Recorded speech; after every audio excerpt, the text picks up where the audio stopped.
He profiled a black woman in a high-end market, assuming she was trouble. He was wrong. She was an undercover FBI agent, and he just blew her entire case wide open. The air inside Viridian Market was a carefully curated blend of comfort and commerce. The scent of fresh rosemary from the bakery mingled with the sharp, earthy aroma of artisanal cheeses. Polished concrete floors gleamed under warm, recessed lighting, reflecting the slow, deliberate movements of shoppers with more money than time. This was a place of quiet privilege, where a $5 apple wasn't an absurdity. And in the middle of it all, Special Agent Maya Lincoln was a predator in repose, perfectly still, perfectly invisible. At 40, Maya possessed a stillness that younger agents envied. It was a calm forged in 1,000 high-stakes moments, a quiet confidence that radiated from her without a single word. Dressed in a tailored navy blue trench coat that draped over her athletic frame, she appeared to be just another discerning customer debating the merits of a French conte. Her hair, styled in neat, shoulder-length locks, was tied back elegantly. To the casual observer, the glasses she wore were a simple, stylish accessory. In reality, they were her lifeline, a direct audio link to her partner, Ben, who was positioned near the front of the store. No movement from the target, Maya murmured, her lips barely moving as she shifted her gaze from a wheel of Parmesan to the reflection in the glass door of the cheese cooler. Trina is still browsed the wine selection. She's taking her time. Too much time. Across the store, Officer Trent Keller pushed through the automatic doors, the squeak of his boots on the immaculate floor a jarring intrusion. He wasn't on a call, his shift was ending in 30 minutes, and he was making a quick stop for a high-protein energy drink he liked. But a uniform, in his mind, was never truly off-duty. It was a license to be the arbiter of his surroundings. His eyes swept the store, cataloging the usual late-afternoon crowd. Then they landed on Maya. He saw a black woman, standing alone, not pushing a cart, not holding a basket. She was just watching. Her coat looked expensive. Her posture was confident, too confident.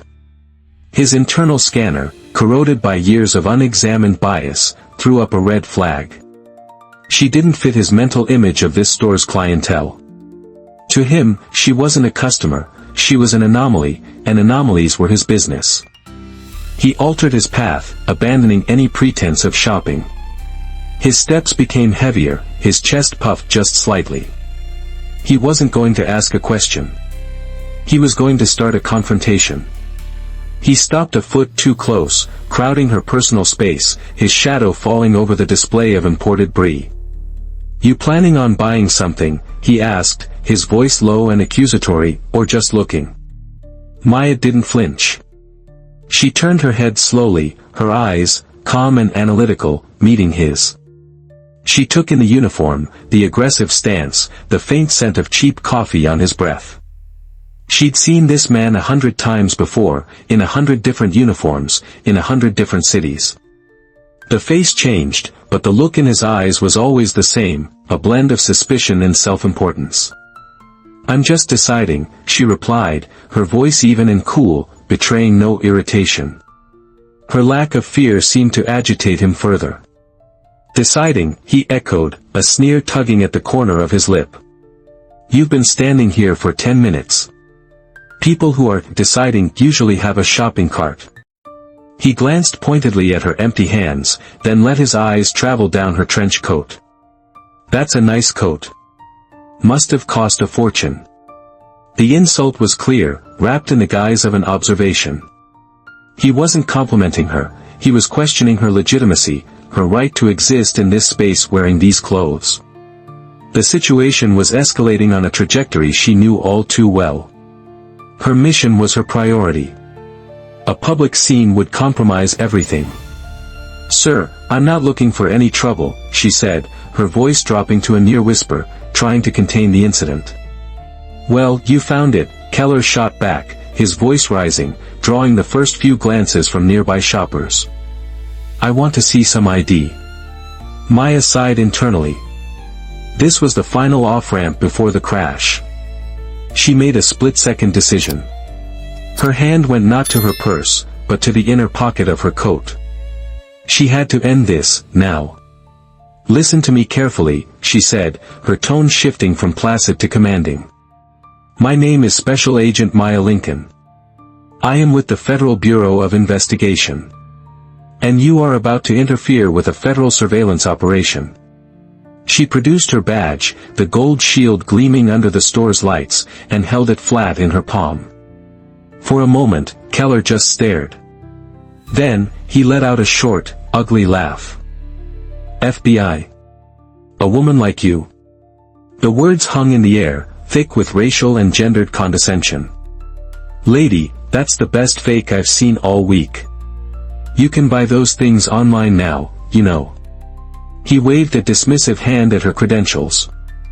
"I don't know what kind of game you're playing, but it's over. Put your hands where I can see them." The air in the aisle crackled with tension. A teenager who had been filming a TikTok dance near the kombucha display slowly lowered his phone, the screen now aimed squarely at them. A woman with a toddler in her cart froze, her eyes wide with a mixture of fear and fascination. The quiet hum of the market was being replaced by a heavy, watchful silence. The audience was gathering, and the cameras were rolling. Just as Keller's hand drifted toward his own belt, a new figure entered the aisle. He was young, clean-cut, and white, wearing jeans and a nondescript gray hoodie. He moved with a quiet purpose that cut through the tension like a knife. "Lincoln, everything okay?" Ben Carter asked, his voice calm and professional. He completely ignored Keller, his focus entirely on Maya. The use of her last name, the immediate deference in his tone, was a powerful, visual disruption to Keller's worldview. He stared at Ben, confused. "We have a situation, Carter," Maya said, her eyes still locked on Keller. "This officer seems to believe my credentials are fraudulent." Only then did Ben turn his sharp, intelligent gaze on Keller. His expression was cold, devoid of any emotion except clinical disapproval. "Officer," he said, his voice dropping an octave, "you are actively interfering with a federal operation. I need you to take 3 steps back, now." He opened his own jacket to reveal the badge clipped to his belt. It was identical to Maya's. Keller's face, which had been a mask of smug authority, began to crumble. He saw a man who fit his narrow stereotype of a federal agent, and that man was treating Maya not just as a colleague, but as his superior. The cognitive dissonance was a palpable shock to his system. He stammered, she was acting suspicious." As if on cue, the store manager, a harried-looking man in a red polo shirt, bustled toward them. "Is there a problem here, officer?" he asked, his eyes darting between the 3 of them. Keller saw a potential ally. "This woman," he started, pointing at Maya, "was loitering, and The manager cut him off. "Sir, I can assure you there's no problem. Agent Lincoln and Agent Carter checked in with my head of security an hour ago," he said, his voice firm. "They have the store's full cooperation for their business. We were asked not to interfere." The final pillar of Keller's justification collapsed. It wasn't a mistake in judgment.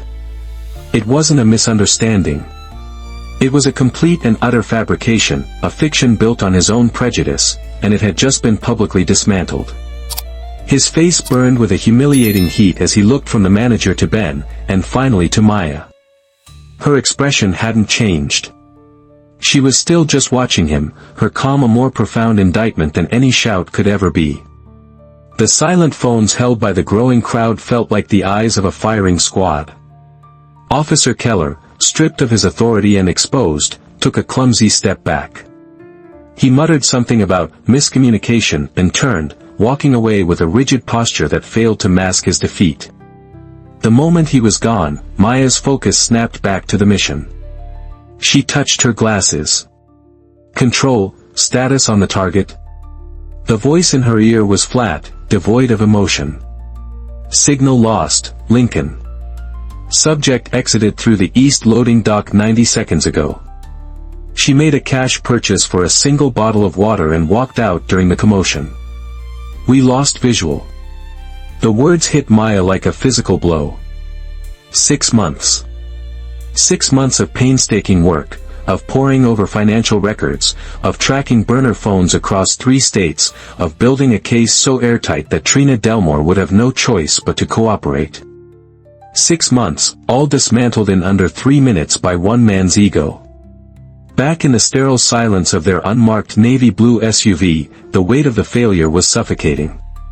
Ben sat in the passenger seat, quietly tapping on a tablet. He brought up the security feed from the store's camera above the wine aisle. On the screen, they watched it unfold in sickening clarity. There was Trina Delmore, her back to the camera, pretending to examine a bottle of Merlot. Then, in the background, Officer Keller can be seen marching purposefully toward Maya. Trina doesn't even look over her shoulder. She simply senses the shift in the store's atmosphere, the sudden tension.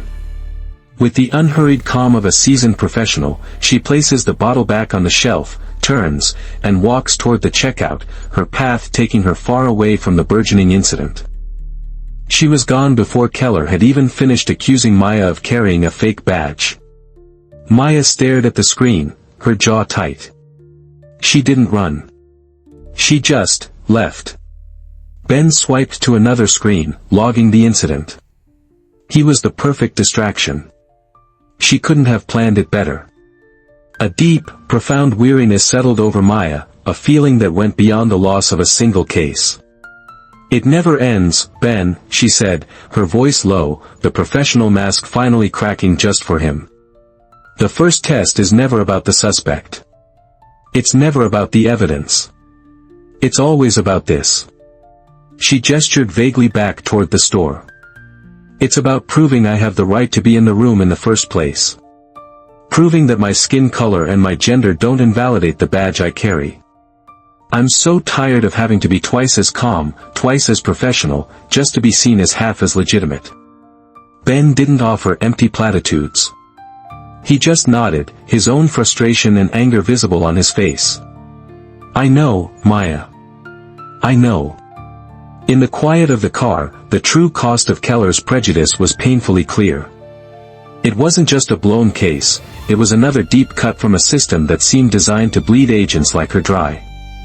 By the next morning, the 47-second video clip was everywhere. Shot on a shaky phone, the audio was muffled by the ambient noise of the store, but the visuals were brutally clear. It showed a tall, uniformed officer towering over a poised black woman, his gestures aggressive, his tone condescending. It showed her calm response, the presentation of a badge, and his mocking laughter. It showed the arrival of her partner and the officer's subsequent, visible deflation. The internet acted as judge and jury. The video, often captioned, "Cop picks the wrong one, tries to arrest undercover FBI agent," exploded. By noon, it had millions of views across multiple platforms. The comments section was a torrent of outrage and admiration. "Look at her composure. That is strength. He didn't see an agent. He saw a black woman he thought he could bully. Thank God for her partner and the manager. This could have ended so differently." In a sterile office downtown, Captain Ruhlman, a man whose weary eyes had seen too much, watched the clip for the 10th time. He'd already read the preliminary report from Internal Affairs and the formal complaint filed by the FBI's field office. The video wasn't just bad PR, it was a damning indictment of a toxic culture he was trying to purge. This wasn't a simple mistake. It was a pattern. He summoned Officer Keller to his office. Keller entered, looking pale and defensive, ready to offer excuses. Ruhlman held up a hand, silencing him before he could speak. "I've seen the video, Keller. I've read the FBI's report. And I've read your statement," Ruhlman said, his voice a low growl. "You want to tell me about your instincts? About your suspicions?" "Sir, I made a mistake," Keller mumbled. "No," Ruhlman snapped, rising from his chair. "A mistake is writing the wrong address on a ticket. You made a choice. You chose to target a citizen based on your own biases. You chose to escalate instead of observe. You chose to let your ego override your training. And in doing so, you compromised a major federal case and disgraced this department on a national stage. The consequences were swift and decisive. As of this moment, you are on administrative duty. You will turn in your service weapon, and your patrol duties are suspended indefinitely. You will be enrolled in a mandatory, 3-month de-escalation and implicit bias course. You won't see a street patrol again until I am personally convinced that you have unlearned whatever poisonous ideology led you to this point. Is that clear? Keller, finally stripped of all bluster, could only nod, the full weight of his actions crashing down upon him. 3 weeks later, in a nondescript motel parking lot in South Carolina, a team of FBI agents closed in on a rental car. The takedown was quiet, efficient, and professional. Trina Delmore was arrested without incident. In her possession were multiple fake IDs, a laptop filled with encrypted financial data, and enough evidence to dismantle a multi-state fraud ring that had siphoned over $500,000 in state benefits. The arrest report credited the successful capture to crucial groundwork provided by the initial investigation, specifically citing the intelligence gathered by Special Agents Lincoln and Carter. For Maya, it was a quiet, professional victory, a closing of a chapter that had been violently ripped open. Officer Keller was in the second month of his mandatory training. The courses were grueling, forcing him to confront uncomfortable truths about himself and the system he worked in. In one role-playing exercise, he watched a younger, hot-headed officer aggressively question a Latino man for simply sitting on a park bench. For the first time, Keller didn't see a potential suspect, he saw himself. He stepped in, de-escalated the situation, and spoke to the younger officer afterward. It wasn't redemption, not yet, but it was a start. Back in her office, Maya pinned a closed case file for Operation Viridian to the board. Ben leaned in the doorway, a cup of coffee in his hand. "We got her," he said, a note of finality in his voice. Maya looked at the photo of Trina Delmore, then at the sprawling evidence chart. "The win isn't just the arrest, Ben," she said, turning to him. Her voice was quiet but clear, filled with a wisdom that went far beyond this single case. "The real win, that's the day when someone like me can walk into any store in any city and just be a person. Not a threat. Not a symbol. Not a statement. Just a person, deciding on what cheese to buy." She let out a slow breath, the thought hanging in the air between them. The fight for justice was fought in courtrooms and on the streets, but the fight for respect, for dignity, was fought in moments like the one in Viridian Market. And that battle was far from over. The real story, in the end, wasn't just about a cop's mistake or an agent's victory. It was about the silent, daily struggle against the weight of perception. It was about the immense strength required to meet aggression with calm, and the quiet hope that one day, that strength wouldn't be so necessary. Have you ever witnessed a moment where prejudice got in the way of professionalism? Share your thoughts in the comments, but please, always comment with respect. If this story moved you or made you think, share it with others and subscribe to the channel. Because these aren't just stories, they are the conversations we all need to be having.